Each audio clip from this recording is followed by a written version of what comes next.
Ladies and gentlemen, welcome to another fantastic episode of The Left Wing. I am TJ Whitehead, powers taken not given, joined by the man I am most thankful for, John Cooper Paz of Counterpoint Politics. How are you doing today, my friend?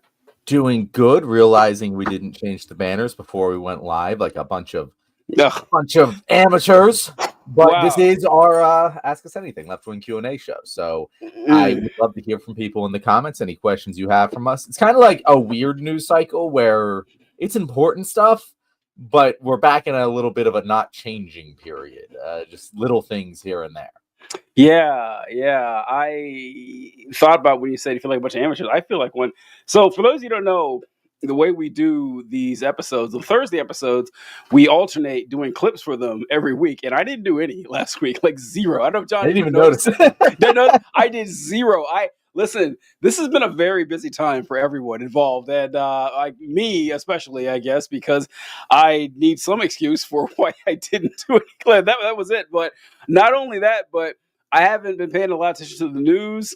I don't even have any clips ready. I always, at least throughout the week, I find random clips and stuff, and I prop them for the show. I got nothing, and I just kind of spur of the moment. I thought, oh, it's October.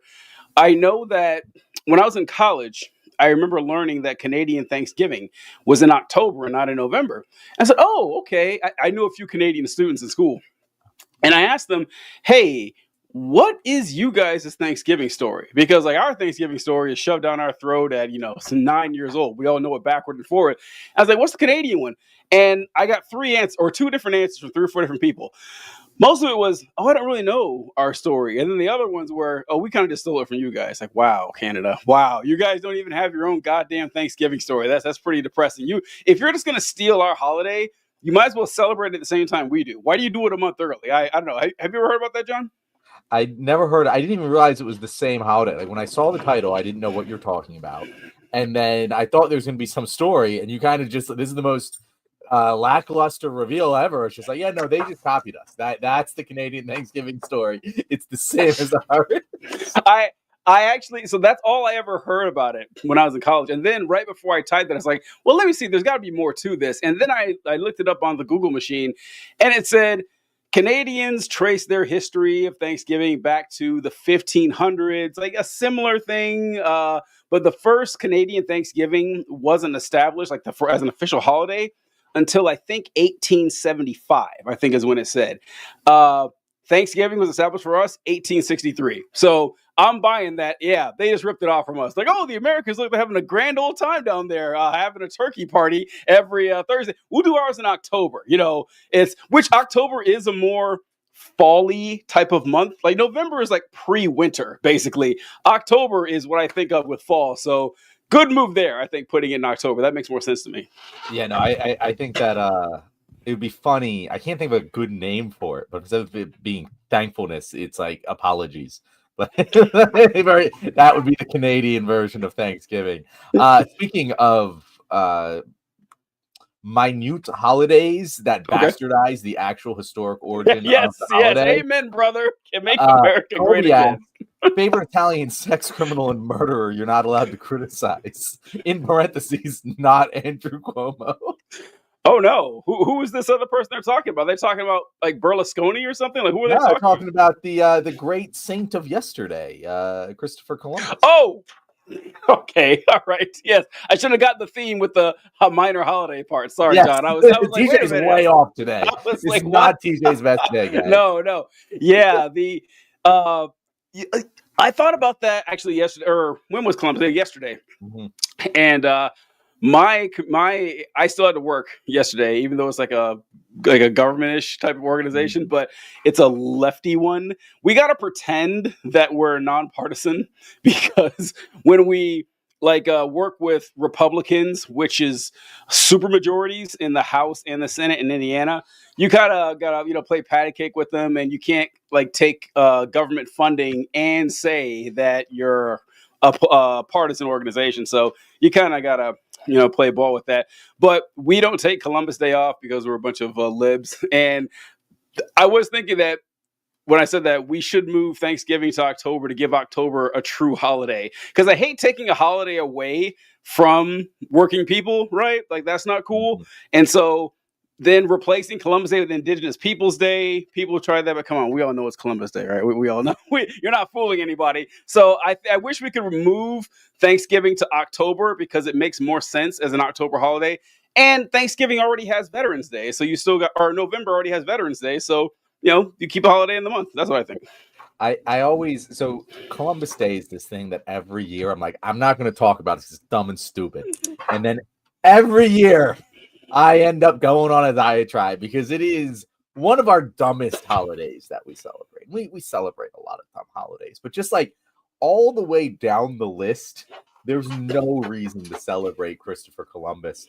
And, we could talk about how he's, a prolific child sex trafficker, committed a genocide, all of these things, very bad things, right? I'm not saying they're not bad, but the primary reason that Columbus Day pisses me the fuck off as an American holiday is that he never stepped foot in the goddamn continental United States. It's like that's the thing. It's just there's no part of this man that should be celebrated as a holiday in the United States of America, and conservatives wear this on their shoulder. I'm going to take pride in celebrating Christopher Columbus. And if you ask them, they don't even have a fucking reason. It's just because the libs told us not to, so we're going to celebrate it. That's basically it. Anything that you say, oh, it's for Italian American, make it Italian American Heritage Day. Make some fucking saint.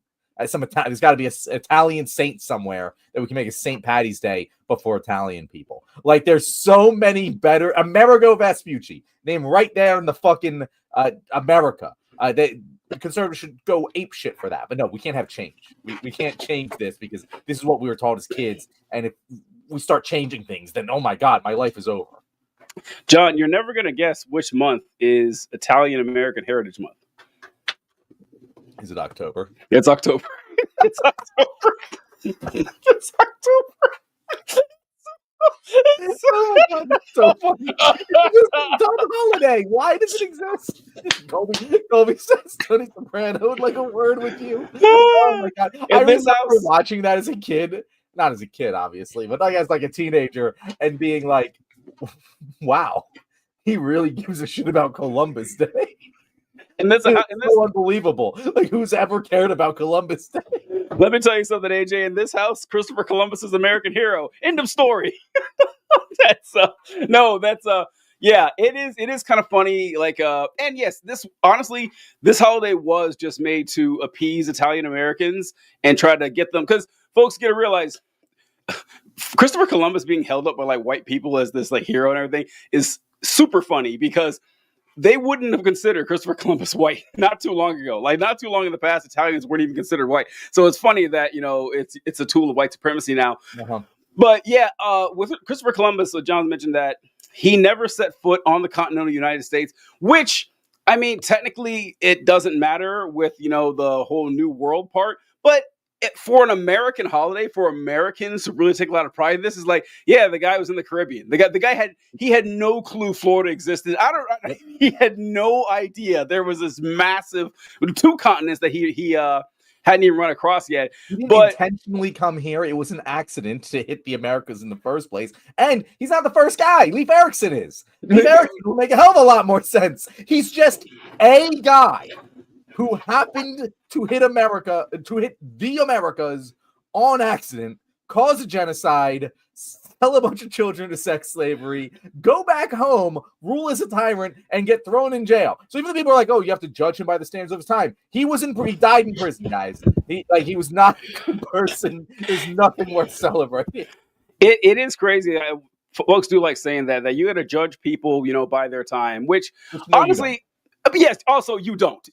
First off, I'm sure that these people, well, maybe not all of them, but most of them you talk to would say, yeah, Adolf Hitler's a pretty bad guy. Well, he also was a product of his time. Okay. And everyone in Germany was like, yeah, of course. Yeah, this is what we do. I mean, they weren't, they had lots about the British monarchy was on the side of Adolf Hitler with, who was his name? Edward the 8th, I think, who was the king before he abdicated. He was a big fan of Hitler. A lot of the people in his family were. There were rallies for the Nazis in the United States. It wasn't like it was a 90-10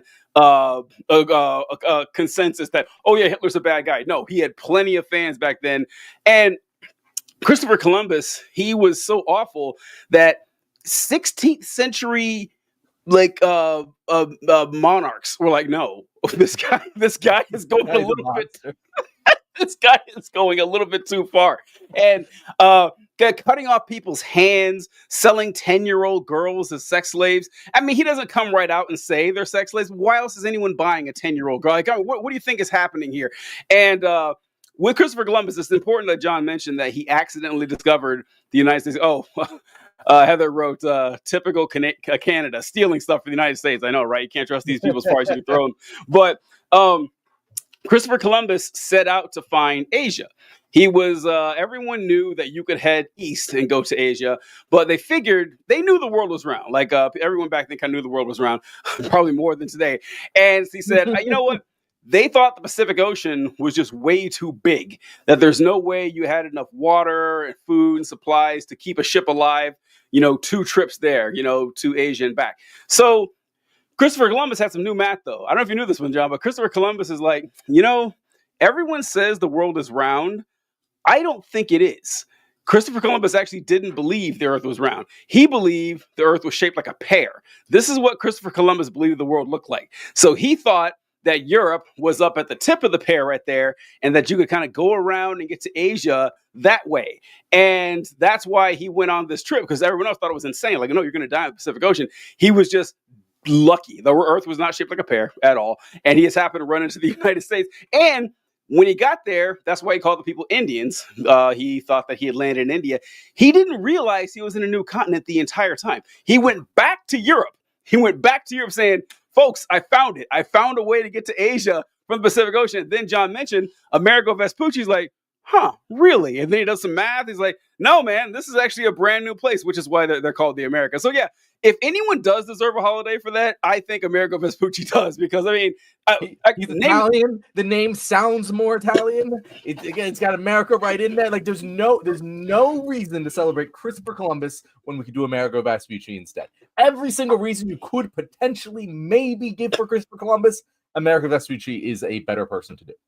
I think, and that could be like, I think that could be a good compromise between the right wingers and the lefties. It's like, okay, listen, Christopher Columbus, but we'll give you another white guy. All right, we'll give you another white guy, someone that you guys are cool with. We'll make the Italian Americans happy, and plus, I mean, look, that's a feat that does deserve honoring. Like figuring out, can you imagine doing the math on this? And it's like, I'm about to tell everybody my conclusion. Say what, John? On paper, yeah. You're sitting abacus. He's sitting there with his abacus and his quill pen, and he's there just scribbling away. And he's like, hold on, let me do this again. He goes, I had to check that math 5, 6, 7 times before I said, I'm confident enough to go out there and say, nope, folks, these are brand new continents we're out there. I got to respect the balls on that. That's wild. I don't know. Columbus Day always just gets me in a tizzy, TJ. It's just, as I said, it's just bad examples all the way down.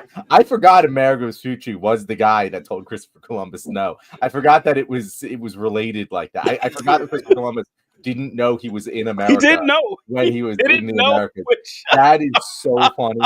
I fucking love it. Which makes it even funnier that, like, we have to, if you want to honor anything about Christopher Columbus, it would be like, I don't know, audacity or something. Because look, I got to give him credit there. Christopher Columbus, like everyone around him said, you sail out the Pacific Ocean, you will die. There's nothing there. Elon Musk of his time. Yeah, I got to admit, like that was pretty daring. I would not have signed up for that mission if I was a 15th century sailor, and like, yeah, we're gonna go. Nope, sorry, price can't be big enough here. I don't understand, but I think it's wild. People used to just sail like that's one of those things about humanity where I'm just like, people for centuries got on a wooden fucking boat and just sailed off into the ocean where anything could happen. Giant storm could come. Whatever, like that concept we take for granted, but is utterly insane. Like those were insane people that spread humanity across, I guess not across the globe, but maybe caused more bad than good, but still, they were crazy people that gave us the world that we live in today. I whenever I see like replicas of those wooden ships or one that they have laying around or something like that, and you think about how dangerous. You guys ever been out in the ocean at night and just how terrifying, like you cannot describe the darkness, like you cannot see a thing, and there's nothing to see, by the way. It's just endless scape of ocean and death waiting for you, creatures that are nightmarish horrors beyond your human comprehension are just surrounding you. A storm, any random storm, boom, it's over for you. And that's on like modern vessels. Thinking about them being like, whenever you see that, it's like, wow, these guys really wanted to colonize. They really fucking wanted to do it, to get on those ships out there and brave all that. Seeing like how they had to take a shit in the piss. They had like these like pieces of wood hanging over the boat, and you just sat down and did your business into the ocean, like the open ocean all around you. And the water supply running out was a huge deal too. We think about the food a lot, but you can't drink seawater, and desalination wasn't really an option. It's not like you could, set up fires and canisters for condensation and stuff. Even if you could, you'd burn all the wood quick. You'd run out in a hurry, and the boat is moving. It's not a stationary object. So, that's what. And I read this one thing a while ago about how they would clean the water, because the water would go rancid quick. You can't just put a bunch of water in barrels and leave it there for months. It's going to get bad. So they would have to rotate the waters in the barrel over and over again. They started putting silver coins in there because the silver coins had antibacterial measures in it. Yeah. So that was one way they tried to keep the water clean. And eventually some pirates or something stumbled on accident some way to keep the water pure. And that was by charring the inside of the barrels. And they realized when they charred the barrels, it kind of created a barrier. Well, they didn't realize about bacteria or anything like that, but that's what ended up happening. It created a barrier for bacteria to form, and the water would stay clean a lot longer. And that's what led to what are they called? The distillers, or people who make alcohol, charring the inside of the barrels, trying to get the flavor in there. It kind of came from people trying to find a way to survive in the ocean. Pretty crazy. It's wild, that shit. The shoulders of giants on which we stand. I couldn't go back. I couldn't go back 100 years. I'd just kill myself. Like it wouldn't be worth it. Like it's over. I can't imagine the life of a 16th century sailor. Let alone TJ. Like people did this like at fucking Leif Erikson. That was like 1000 AD. That's insane. I just cannot believe anyone ever did that. The one thing you did mention though, TJ, that Amerigo Vespucci Day would be a good compromise. I will say, making it Indigenous Peoples Day, that was just asking for it. Like that. Like I understand why. I get it. Don't get me wrong, but like you're already trying to change a holiday, which is kind of a difficult thing to do, because the federal government doesn't control what people celebrate. It can control what things are named, and then making it something which the people who are going to be most resistant to this change are going to be least likely to adapt. That was just dumb. It was a dumb move. If they wanted to make Indigenous Peoples Day, they should have made it another day and changed Christopher Columbus Day to Amerigo Vespucci Day or Italian Heritage Day or something like that. Doing both at the same time, that was they were a little too close to the sun. Yeah, we love stepping on rakes like that and just fucking up the move altogether. That was bad. Well, then again, it may not have mattered. Because I have to say, one of the cleanest ones, Juneteenth. It's hard to find any coherent argument against Juneteenth at all, because it's, hey, slavery was bad, right? Yeah, getting rid of slavery was good. Okay, there's no federal holiday in June. We're not placing anything. We're not taking anything away. We're not changing July 4th, or something like. We're just adding an extra day off. And by the way, it was Republicans who did this. Republicans were the ones who freed the slaves. Check. Everything is good. They're still mad. They're still pissed off. So I don't know. Right. There's no coherent argument other than black people bad. Like that's the only reason that the libs did it, and we don't like black people. That's the only argument that I've heard. Yeah, so I don't know if there was a clean way to do it, but the Indigenous Peoples Day is one of the worst. Also, because you're replacing something. We did a holiday ranking at one point, right? We did. I thought about that. The runtime of the show, like, it's not that a lot of it is spent talking about random holidays, but it's more than you would think. Holidays are so great. Holidays are so great because, like, holidays don't exist in nature, right? It's not something that that's it's not a fundamental property. But every fucking rails, DJ. We're off the fucking rails. Holidays don't exist in nature. Well, listen, it's like there's certain elements of society that just exist across the board. Everyone does it, and like no one tells them to. No one's like, okay, we have our days, but we need special days where you don't work and where you have a party that are like mandated by the state. No one's giving this briefing. We're all like, oh yeah, of course we do that. That's just how this thing works. And but yeah, it's pretty funny. But when you replace Columbus Day, which is a day about colonization and savagery and slavery, and it's like, all right, we're gonna change it and celebrate the people who were colonized and who were enslaved and massacred. Like, ugh, I don't like the sound of that. It's kind of like when the Republicans or conservatives in general, they will say that we really need a team called the Cleveland Indians because this celebrates the cultures of the Indians. They know. No, sorry, you don't get to do that. As the people who terrorized the Indians, it would be like if there was a German soccer team called like the Frankfurt Jews or something. It's like, no, sorry, that's not going to work. You can't sit there like, oh no, yeah, we're here to celebrate those people. No, sorry, you don't get the chance to do that. Maybe it'd be okay if you named a helicopter after them. Like, I don't know if the Apache helicopter's a cool fucking name, but I'm like, are we okay with that? But it's so cool that I don't think anyone cares. Yeah, no, it's cool enough. It passes the cool test. Yeah, Yes. The right way to do it, by the way, is like the Florida State Seminoles. It's an actual fucking Native American tribe that gives their blessing, and everyone's happy with it. It's not that you can't have a team based off of Native Americans in any way, shape, or form. It's that the fucking Chief Wahoo logo was racist as shit. Like, it was just like, it's like if you just like had a team called the fucking Portland Blacks and had a fucking blackface dude as your logo. Yeah. Like, that's how bad it was. And and by the way, that's also like when people say like you can't judge people by their time. That's what they're talking about, right? Supporters of the Cleveland Indians in 1928, whenever the fuck they get. I'll judge them as not racist. I'm not saying they were inherently racist. That just was how Indians were depicted at the time. And unless you did your homework and thought about it and were actively against it, like, yeah, I get it. I'll judge you by the standards of your time. Now in 2025, if you look at that fucking logo and you logo overcome with embarrassment didn't age well. That's problematic, guys. Like, how is that not embarrassing to you? It's fucking like the Commanders, the Redskins. Like, Commanders is a shit name. It's a shit team, shit organization. You can't have a team named that's embarrassing. It's embarrassing. It just is. And I don't know how anyone is embarrassed by that. I have been bewildered by the name of the Washington Redskins since I was a child. I mean, even back then, it's like, wow, really?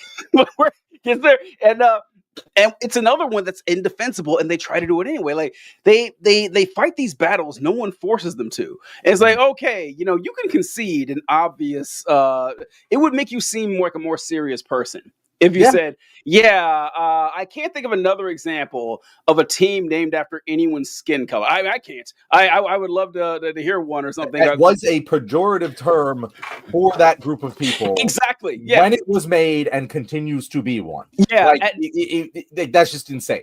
Yeah, at no time was it ever acceptable. Like, you won't find a government document with like, white, black, redskin. It's not going to happen, okay? Notre Dame isn't called the Fighting Mix, guys. Yeah. Like, there's a reason for that.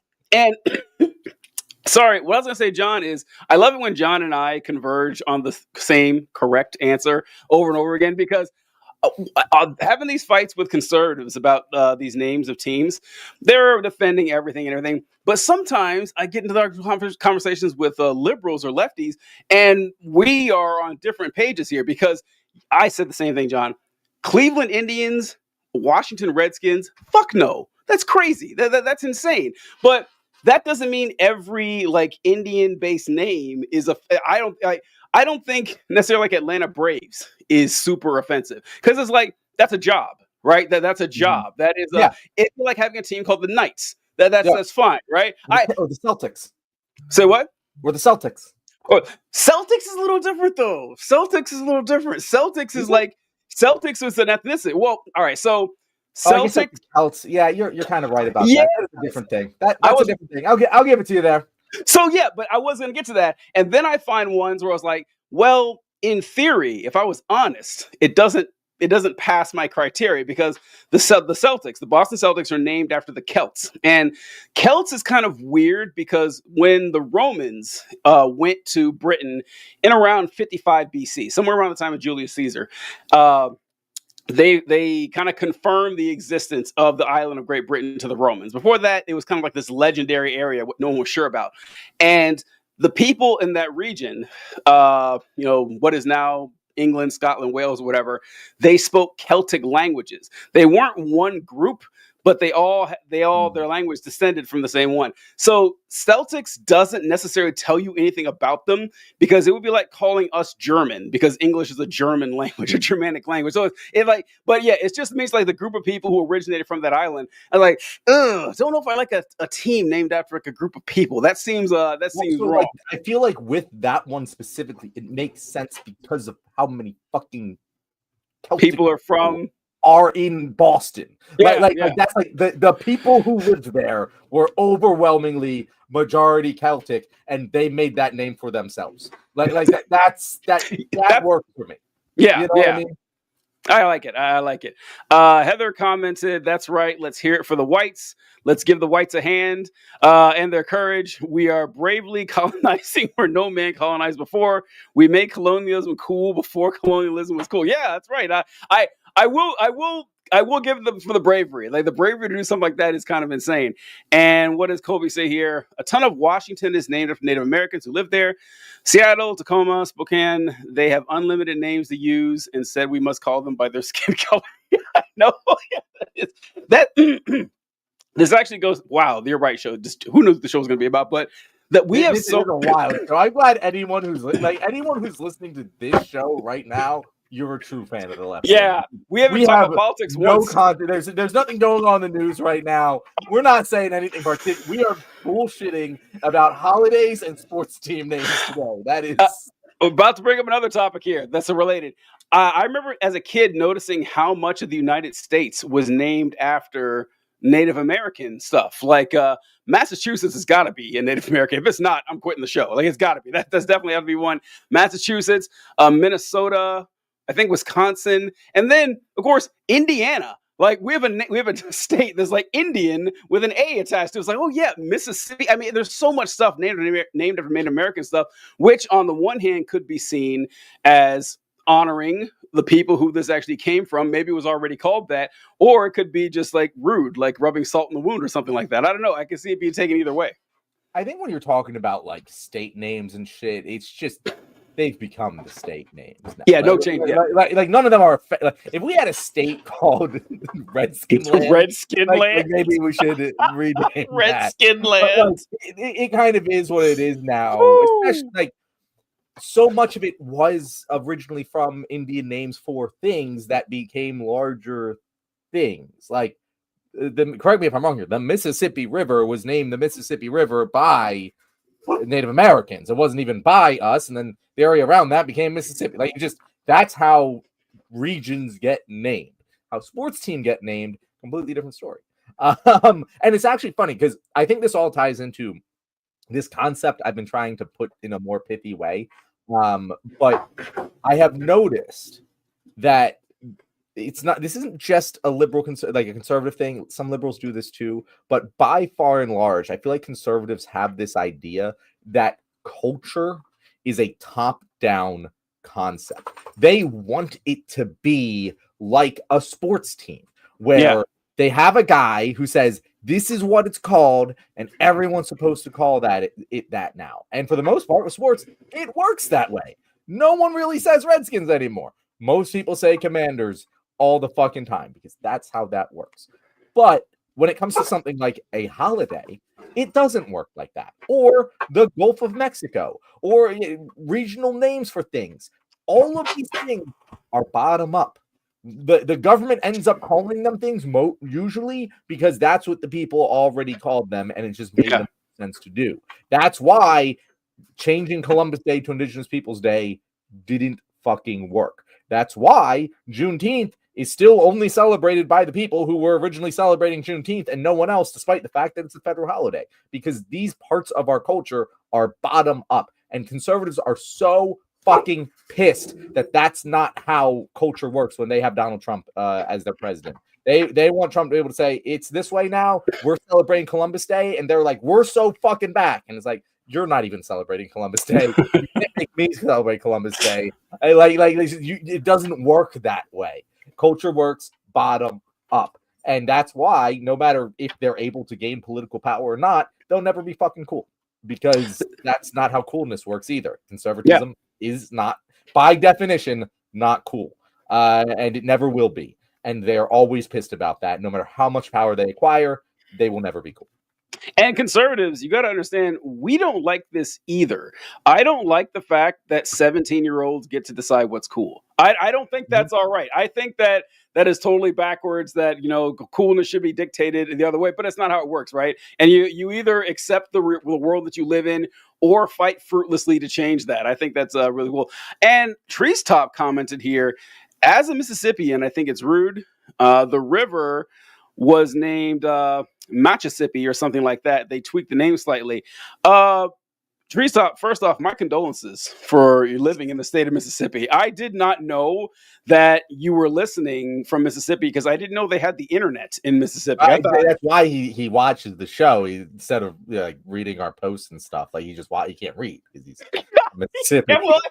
He's talking into a microphone to get the comments out and everything. But yeah, I thought for sure Mississippi was still on like the telegraph and horseless carriages and stuff back then. I had no idea that the World Wide Web had made it to Mississippi. So I mean, don't tell anyone about this, Trees Top. They're gonna like burn you with the stake for witchcraft or something. Mississippians, I hope you don't take too much offense. TJ just rarely encounters a state that he's able to talk down upon. No. Listen, Indiana is a trash fire state, which I'm not even in Indiana right now. I'm in Missouri, also a trash fire state. Yeah, but listen, actually worse. You somehow made it worse. Yeah, it actually worse. But however, you're talking about two lower tier Midwestern states, better than your mid-tier southern states. Mississippi is one of our worst states. Mississippi is by a country mile. Yeah, like Mississippi. Oh, my God, like I feel like there should be like a UN watch for Mississippi. I thought there was one. I thought there was something from the UN that came out that said Mississippi and Alabama would be considered like third world nations if they were. But I'm not joking, by the way. Like I am positive. They would be. Like Mississippi, if you look at like your GDP per capita, you look at your poverty rates, you look at your literacy rates, you look at everything, they suck dick. It's a terrible state. It's like take Louisiana and subtract New Orleans and you have Mississippi. Trees Top says, get your yucks in. I've heard better jokes than this. I mean, all you guys don't have time to do anything besides sit around and tell fucking jokes in Mississippi. You're not getting any work done. You're in the SEC. You don't even have a good football team. Yeah, how can you be in Mississippi, like a state full of I guess like a Chris Rock joke of like poverty and black people and not have a good football team? Like how is this happening? I mean, this is like the state should be crushing it. If anything, like Chris Rock had that whole thing about the lower you go in the socioeconomic ladder, the better your sports get. It's just like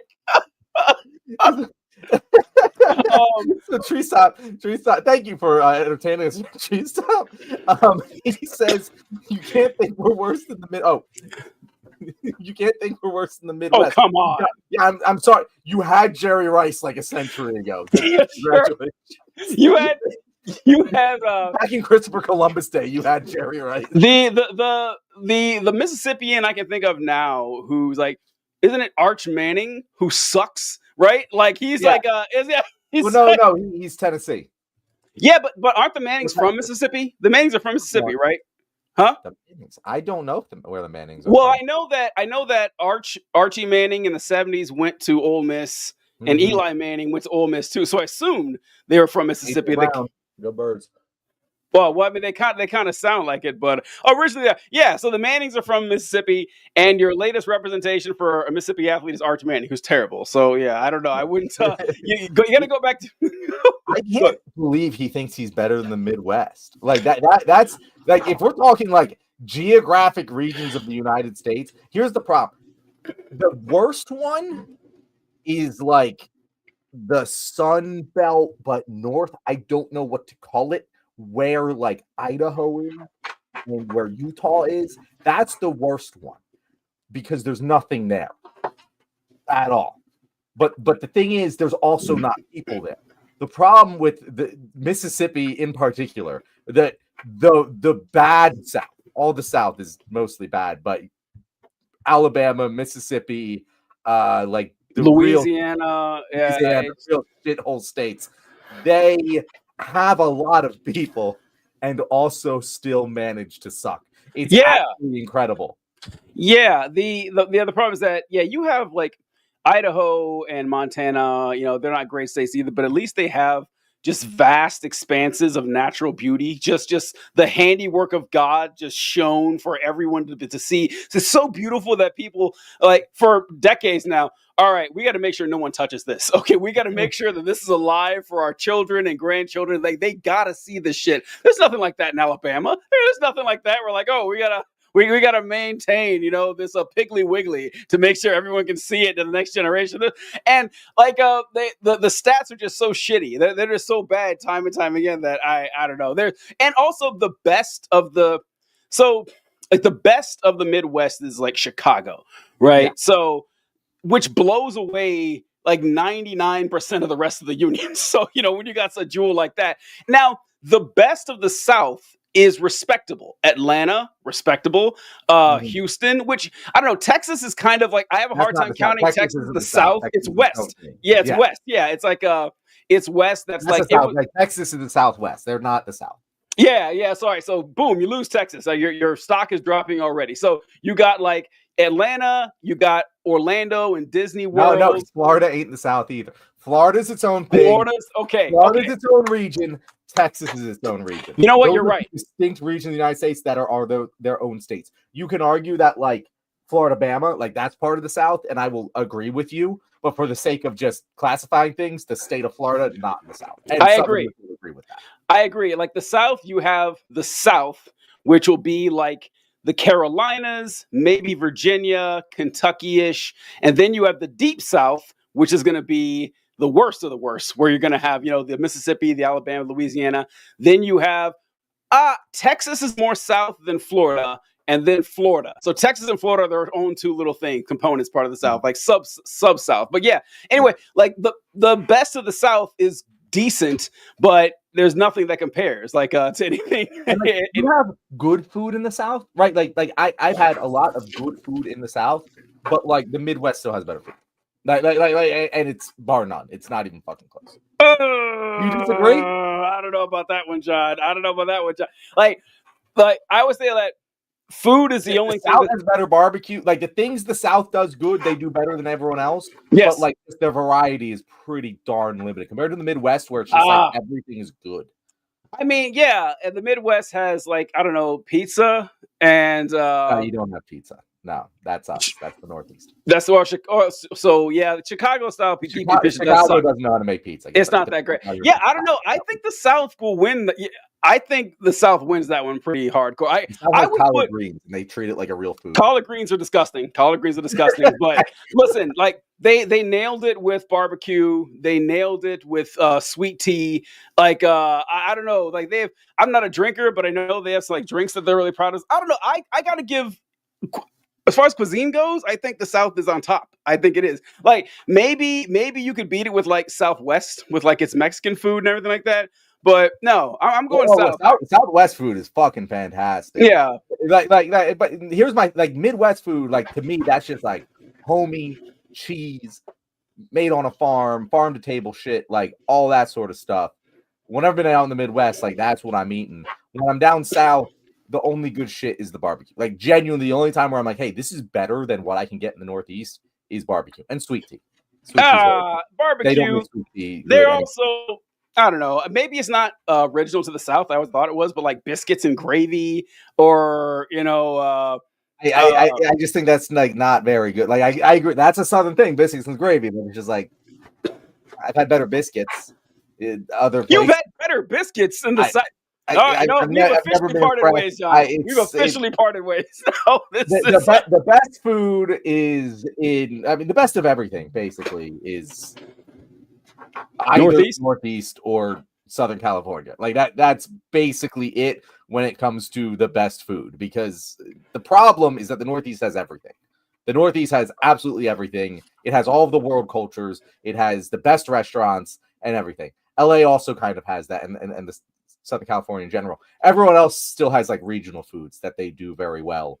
And those regions also have that. Like the Northeast has bagel, like New York has better bagels than everyone else. We got cheesesteaks over here. Like we have a regional food, and we have also the best food of everything else. So it's not even close. It's really unfair when we're comparing regions of this country. I've heard enough. I've heard enough of this nonsense. You're gonna even like the Southern breakfast, which you just derided or whatever. But like having a breakfast of catfish and biscuits and red eye gravy or something, I would take that over the best.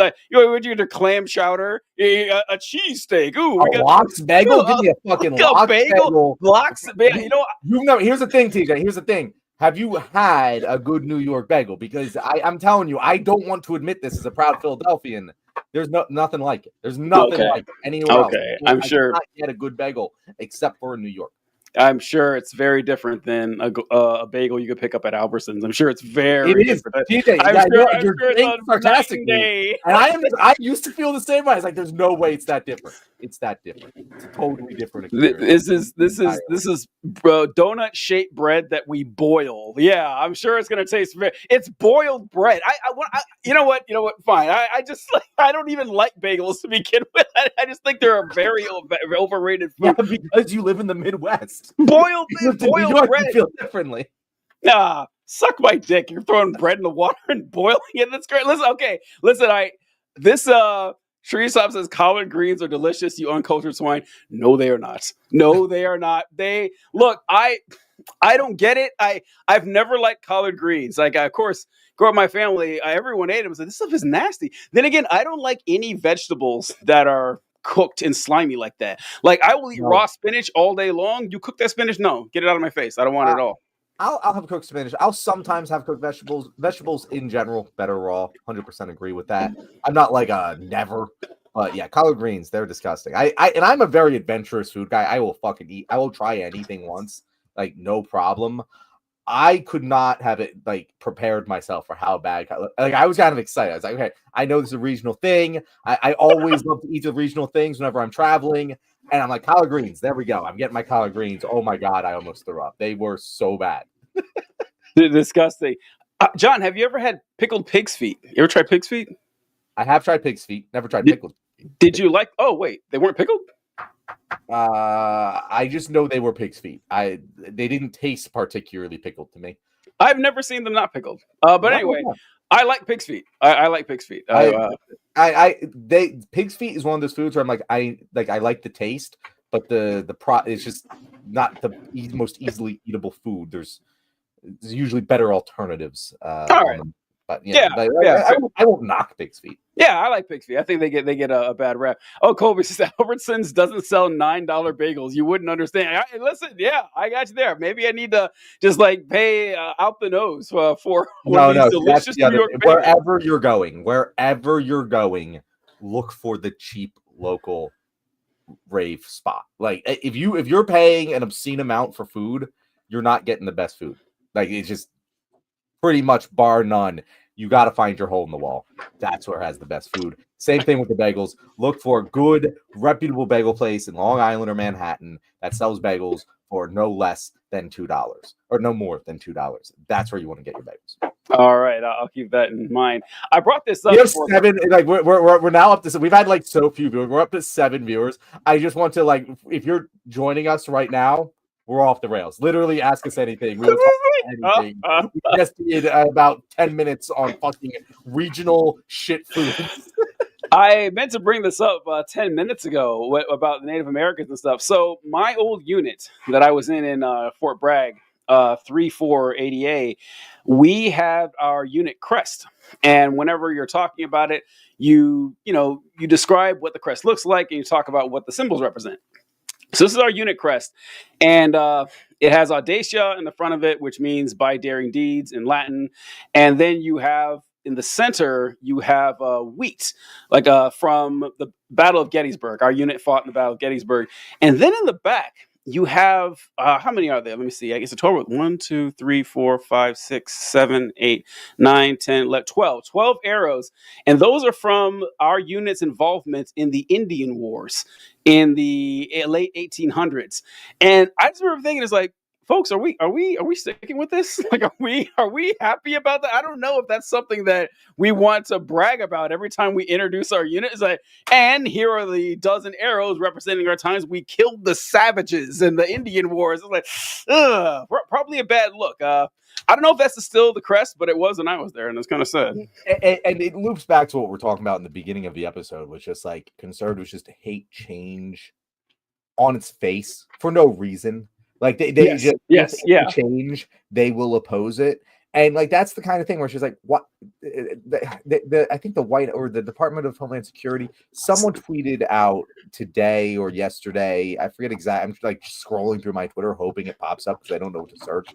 But it was like, we will not be, or your ancestors weren't bad or weren't bad people or something like that. And it's like, some of them were. Like, can we all just like agree that the American government has been bad guys before? Like, can we please fucking agree on this, that the genocide of the Native American people was a bad thing that we should be embarrassed by? And if our ancestors did that, they were bad people? Can we agree that slavery was a bad thing and every person who fought for the South in the Civil War was defending slavery and that's a bad thing that we should be embarrassed of? I don't know why people want to put this badge of honor on themselves of, like you said, we killed a bunch of, we helped with the genocide of the Native Americans.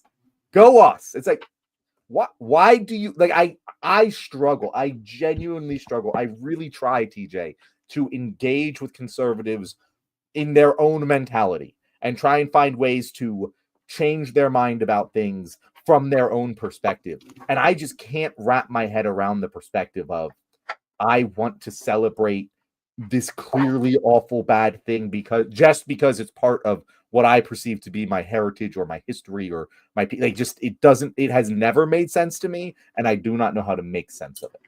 Yeah, it is actually kind of disheartening because the longer you do this, like I'm less fired up about this than I've ever been. I'm talking about politics lately, because the longer you do this, you realize that, oh, I thought these people were operating from a place of ignorance.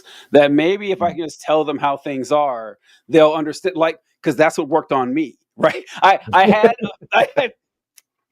had my rules and my beliefs and my criticisms and my convictions, and then when I went, oh, my foundation for all this is incorrect. This is actually what happened, not this.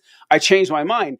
I thought it would work that way for everybody else, and it hasn't. And it's just like you talk about their resistance to change, that it doesn't really matter that things are wrong or that things are not the way they think. I had an example of this too. Fuck, I talked too long, but about them. Shit, I can't remember. But anyway, sorry, John. I had something I was going with there, but since we're running out of time, I wanted to show this clip with the TSA. Have you saw what Kristi Noem is announcing at airports? Her little speech. I never watched the video, but I saw that she was making a video to play at airports. And I will say, I didn't watch the video. If this was something we could have always done, I'm very upset we never did it. Okay, here goes. Hi, I'm Kristi Noem, the United States Secretary of Homeland Security. It is TSA's top priority to make sure that you have the most pleasant and efficient airport experience as possible while we keep you safe. However, Democrats in Congress refuse to fund the federal government, and because of this, many of our operations are impacted, and most of our TSA employees are working without pay. We will continue to do all that we can to avoid delays that will impact your travel. And our hope is that Democrats will soon recognize the importance of opening the government. All right.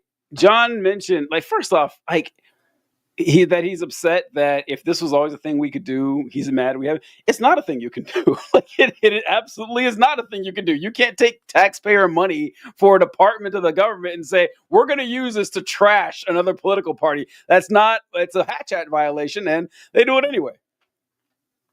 I mean, but they can do it. So they did it. So what?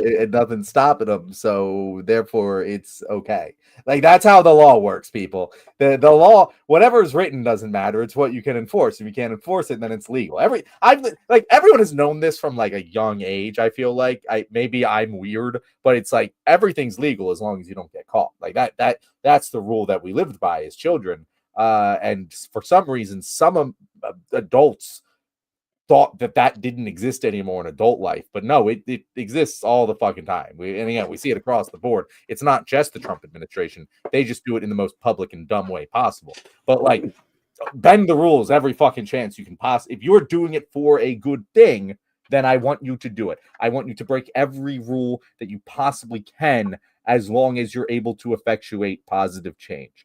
There might be guidelines you want to give yourself in order to make sure you don't hurt people, but like, yeah, I do think that like people were making a big deal about this, and I was like, I don't really give a shit. Like, if they can do it, let them do it. And we should have done it the whole time. I will say though, TJ, watching that video and just in general, Kristi Noem, every time I see her now, I'm just like, the boys is unfortunately spot on. Like, that is something from the boys. Like he's just like, why is this random superhero giving a speech for the TSA about whatever? Because that's exactly what you see the Deep giving this in the fucking boys. And it's like, why is Kristi Noem, the Secretary of the Department of Homeland Security, doing this random televised thing for the TSA in airports? Like, that has never been this person's job, but it's because these people were selected for their jobs as PR reps. That's what they are. And they're not actually doing their job. They are selected for their ability to appear on television screens and talk to Americans. And that's what they do. And that the boys called that years ago. Yeah, I owe the boys an apology because I said that last season was too over the top, too ham-fisted. Nope. Boy, gotta hand it to Eric Kripke. The guy nailed it on that one. This is and what you were saying about how it's only illegal if someone actually punishes you for it is true. And everyone has kind of known that to an extent. It's kind of like war crimes are illegal unless the president does it, because who's going to punish him? Who? Are the Brits going to come back and teach us a lesson? Who's going to actually do anything about it? But there were always like limits to what you could do in American politics, like to the other major political party. It's kind of like why Nixon went down. Like, there was like, okay, you can't break into the other major political party. Like, that we're all in this club, right? You can't, violate our rules. Trump has violated rules all over the place. We've never had a president with a cult behind him. Because like we talk about all the time that Republicans, like your established Republicans, they don't like Donald Trump either. They see him as the buffoon that he actually is. But they also know that he has the hearts and minds of tens of millions of Americans who would probably vote for Republicans, and they don't want to ostracize them or alienate them. So Trump gets away with literally, I've never seen anything like it. I don't think we'll see anything like it again the rest of our lifetime after Trump is gone. It's just something that it's kind of sad to see. I actually disagree, TJ. I think really? we'll see it again next. Like, here's the thing: Joe motherfucking Biden managed to get this weird cult of personality behind him in Blue MAGA. Like, again, it's not Trump level at all, right? But just, I feel like the idea of the leader of a political party now is a cult leader. Like, that is what Americans feel like their political leaders should be. It's not across the board, but it's enough that I have total sycophants for, again, Joe Biden in my comments when I criticize him, which, like, it doesn't make any sense because, give Trump every insult in the world. He has charisma. I understand why he's able to get people to follow him. Joe Biden is a walking vegetable and really only walking some of the time. So I don't understand how anyone could have that devotion to someone like him. And yet he was able to drag the entire Democratic Party into aiding, not that they're totally against aiding a genocide or whatever, but like you read like what Kamala Harris says about how she was afraid to go against him as the candidate. Like it's just insane. And I can't imagine whoever's next won't also at least be trying to be that same kind of leader. And I don't know if one that isn't trying to be that is going to be successful. I think, though, we have to think in terms of degrees here, because you probably don't remember too much of Obama's time as president. Obama is the closest that I've ever seen towards Trump, like as in the sycophancy and the the rabid nature and the devotion to a man. And it wasn't anything like Trump. And with Biden, for example, yeah, we've had people that are insane Biden defenders we've had the entire time. But like you said, it's not close to Trump. And I don't think they're even comparable because the Democrats did kick Biden off the ticket. That would never happen with Trump. Never. Trump could fuck a pig on live national television. He would still be the nominee for. I've never seen anything like this. And that's what I mean is that a man who is essentially exempt from criticism from his party and his supporters, I've never seen that. And Biden certainly not, because they got rid of him. I guess that's fair. I guess that's a fair point you got there. I guess we will see, TJ, and suppose so. In hopefully 3 years, we will see if that is the case. But who knows? Who knows? Anything you want to wrap up with here, TJ? No, not particularly. I put out some feelers for guests. Do we have a guest for Thursday? I'm seeing if I get Wiseacre on. We haven't had him in a while, and I like. Yeah, I'd be fine with Wiseacre. We don't have anyone set for Thursday yet, so yeah, if we can get him on, I'm down for that. I'm also down for me and you show. And guys, I promise we'll prepare. We'll have something. Well, yeah, this was a weird day. This is a weird day. It's a weird day for everyone, and we're very happy that you guys stuck around with us while we just shot the shit for an hour. We didn't even get into our thoughts on Veterans Day. We didn't even get to the next coming holiday or whatever. I'll tell you something. Whatever the fuck that is. Veterans Day. Yeah, so Veterans Day is a fun holiday for me because I know a lot of veterans and people in the military and everything like that. And veterans get real bent out of shape when you confuse Memorial Day with Veterans Day. They really don't like that. I understand why. I get why that distinction would matter to me. I don't. Listen, I get it because it's like, look, they're just saying thanks for your service. It's Memorial Day. It's like, hey, Memorial Day. Says, nope, that's for dead soldiers, not for me. Don't tell it to them. Go to their graves and tell them. One of those losers. Yeah. Yeah, exactly. Yeah. Keep that sucker shit for the KIA guys. No, it's like I was like, look, they're just trying to be nice, trying to be polite. They're not thinking about the distinction. And they're both military-themed holidays. What I don't like them. I wish that Veterans Day was still Armistice Day. So around like Western Europe and I guess other places too, maybe, but November 11th to them is Armistice Day, the day that World War I ended. And I liked it because it was on the 11th day of the 11th month at the 11th hour. I thought that was cool. Why they chose 11, I have no idea, but that's kind of cool. And now it's just, it's Veterans Day now. So we're all veterans. Like, no, kind of takes away the fun out of it. But yeah, we'll get into that. Another random November holiday. But yep, that's all I got, John. All right. Well, we'll see you guys next Thursday. Until then, this has been The Left Wing. See you then.